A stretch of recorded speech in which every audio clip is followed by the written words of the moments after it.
This child didn't deserve that.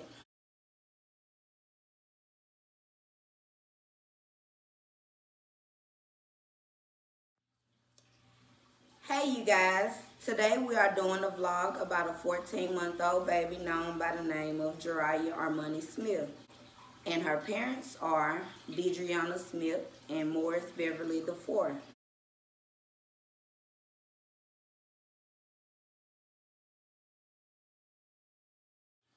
The reason we are doing this vlog today is because this child was brutally abused and murdered while in the care of her stepmother and biological father, Takia Beverly and Morris Beverly IV. Today we are going to just pinpoint on the events that happened before Jurayah was murdered. Starting off with, Deidreana was 3 months pregnant when she notified Morris about Jurayah. And he picked her up and they went for a ride, and he was letting her know that he was engaged and that he did not want to ruin his engagement, so he wanted her to get an abortion. But Deidreana, the mother of Jurayah, was not with the abortion thing. She said that she didn't believe in abortions and that she was not going to get abortion with her child. She was going to take care of whatever she made with or without a father. And at this time, Takia did not know about the baby. Did not know that Deidreana was even pregnant. So when Deidreana was taken into the hospital and she had the baby, one of Morris's cousins was at the hospital when she had the baby. And the cousin notified Takia, which is the wife, Morris' wife, that Deidreana had the baby. And that's when Takia took it as far as sending Deidreana a friend request on Facebook, and then later removing a friend request and sending her an inbox message on Facebook. And the inbox message stated she heard that Deidreana was pregnant by her husband, and she did not want Deidreana to have any contact with Morris or any contact at all. And if she wanted to speak about the child, then or getting a test done, that she needed to contact her. That she did. They talked about it, and that next week, that's when they got together. Well, let's say Takia picked up Jurayah and Deidreana. They went to Jackson. The father went in a separate car, which is Morris Beverly. He went in his own car and he met them there. He was there before Takia, Deidreana, and Jurayah's arrival to the DNA center in Jackson, Mississippi. They got the baby's mouth, Jurayah's mouth swab, and they swabbed Morris' mouth as well. And they all left and went home. A week later, Deidreana Smith received a call, stating that Morris Beverly was the child's father. And Deidreana contacted Takia and told her that yes, that he was Jurayah's father and that they wanted the child. So they came and picked the child up, took the child to Walmart to go shopping, and bought her things, and they kept her for a while, and then they later brought her home. But they continued to have contact with the child until the wife Takia had her baby, and that was being a family to their own child. They kind of stopped getting Jurayah and having any contact with Jurayah because they were trying to take time out for their child, their new baby, or who knows. But they stopped getting Jurayah. And these are events leading up till October the 22nd, 2017, which is the day Jurayah was murdered. On October 20th, Morris' cousin Danielle came and picked Jurayah up. She met Deidreana with Jurayah at Chick-fil-A. She got Jurayah and she had Jurayah. On Saturday, October the 21st, Morris texted Deidreana, told her that he was going to pick Jurayah up. And she said, okay, that was it. But something else that was stated was on that Friday, October 20th, Deidreana received a text message from Takia Beverly.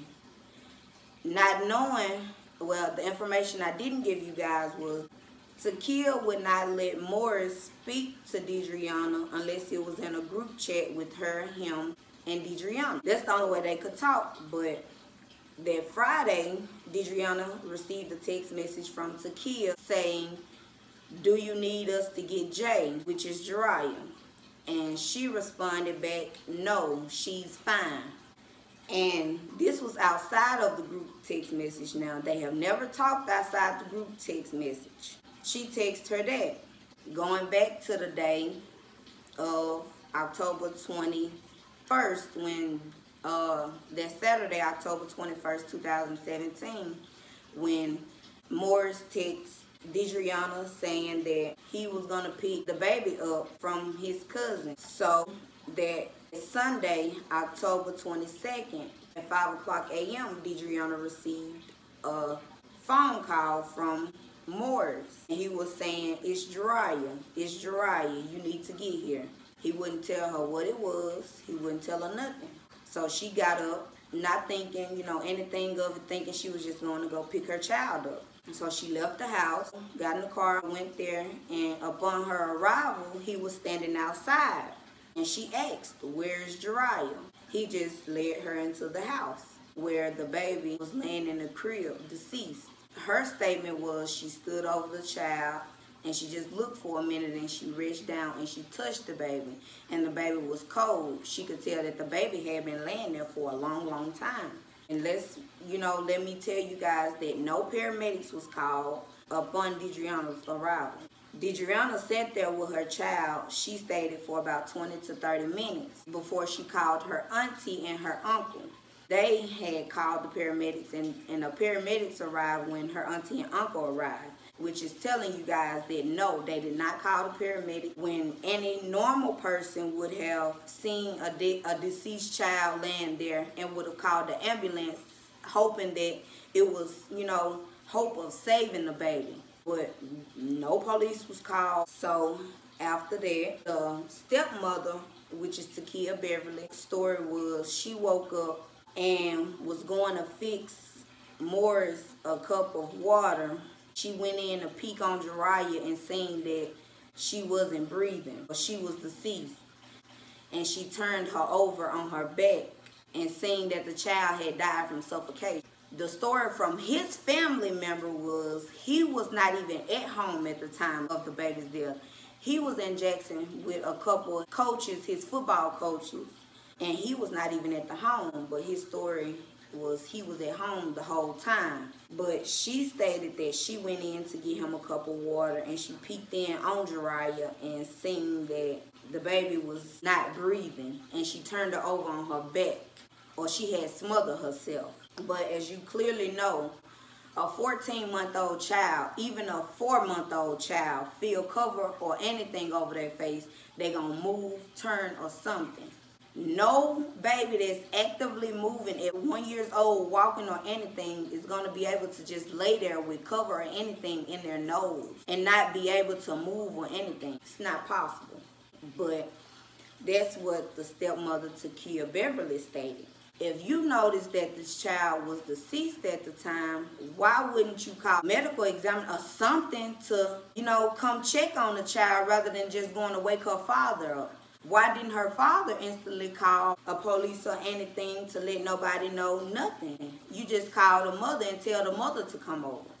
I mean, it doesn't make sense because anybody in their right mind would instantly call law enforcement. So at that time, after the aunt and the uncle had called the police and notified the police to come, they came and they took pictures of the whole house, took pictures of the baby laying in the crib, deceased and all, and then they toted her body out.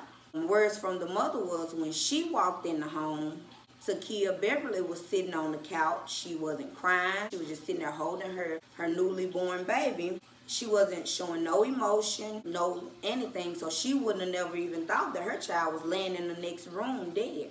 Leading up to the funeral, Deidreana did not want the stepmother being at the funeral because she had that feeling that it was something fishy about the situation. The child's head was, these are words from the mother, the child's head was huge. Her head was bigger. Her eye was sunk in. Her nose was not normal. I mean, she just didn't look like the same baby. Her mother stated that her child was covered in so much makeup that her baby looked like a grown woman laying in a casket. And it's sad that a mother have to see her child that way. Deidreana, the mother, could not stand the fact that her child, she was not able to deal with it and, do everything. So she sent her aunt to comb the baby's hair for the funeral. She said the baby did not look right. She had so many bruises on her to the point where she knew the baby was abused. Deidreana did not want the stepmama there, but the father Morris' words was he needed her there. After the funeral, they were still in contact. The mother stated that she was talking to the father. They would talk on the phone and they would exchange pictures. Just moments that parents would like to share with each other. Suddenly, after they got the autopsy back, which came back to be proven that the baby was killed from multiple blunt force trauma to the head with a cracked skull.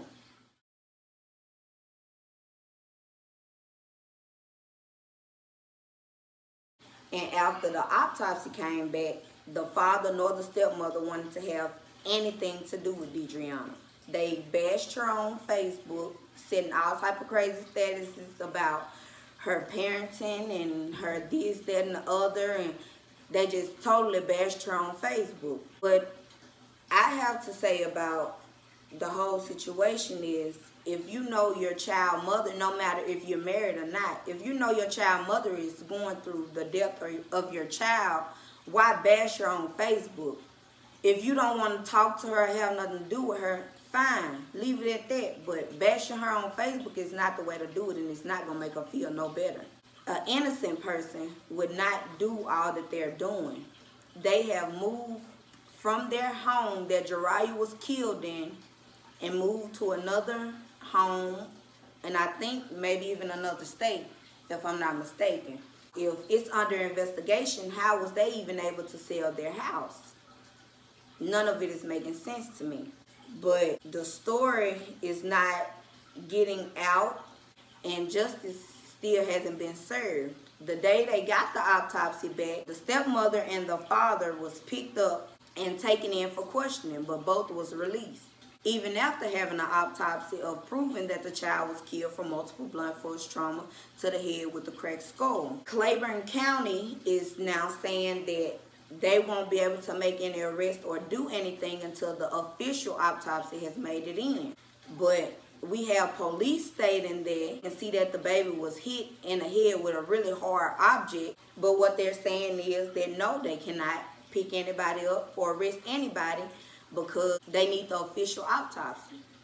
And who knows when the autopsy will come back. They could take years from now.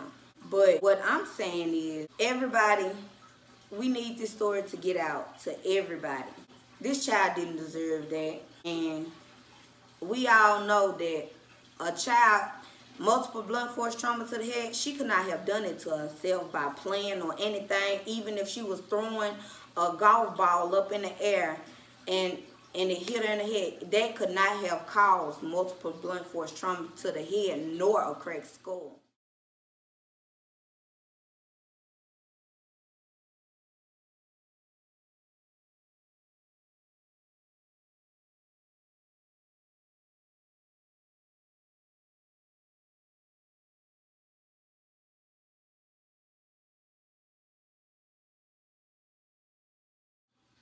Okay, you guys, my fiance stepped away because he got angry about the situation and he stepped off camera. To Deidreana and her family, I am sorry that that had to happen to you. I am so sorry. And my heart, my soul goes out to y'all, because to know that this is a child that this woman gave birth to, cared for, nurtured. I do want to give a big shout out to Malia,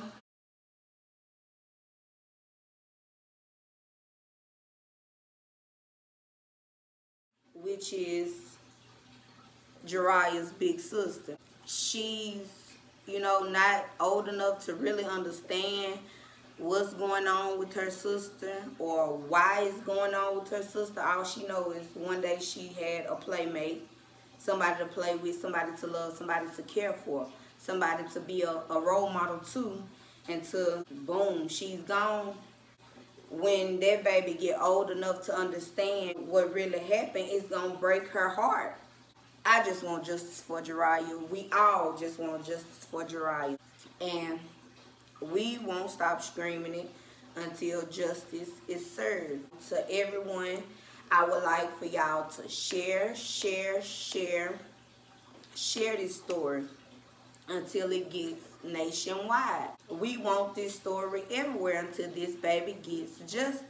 Because just think about it as if this was your child. If this happened to your child, what would you do? What would you want? All we really want is justice, and that's all anybody really wants. Can y'all please like, comment, get this video out there? And to Deidreana, once again, you have our condolences. We gonna help you get justice, and we gonna continue to get Jurayah's story out there so that you can get justice.